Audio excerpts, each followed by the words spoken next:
प्रभावम् देवदेवं भजे दिव्या प्रभावम् रावणासुरवैरि रणपुङ्गवं रामं देवदेवं भजे दिव्या प्रभावम् रावणासुरवैरि रणपुङ्गवं रामं देवदेवं भजे दिव्या प्रभावम्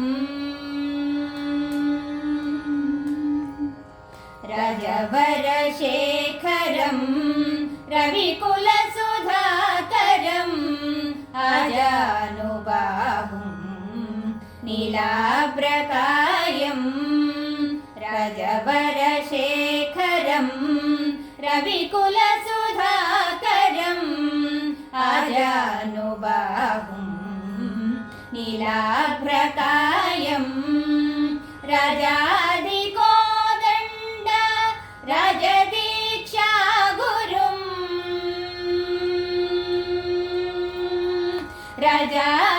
राजादिकोदण्ड राजदीक्षा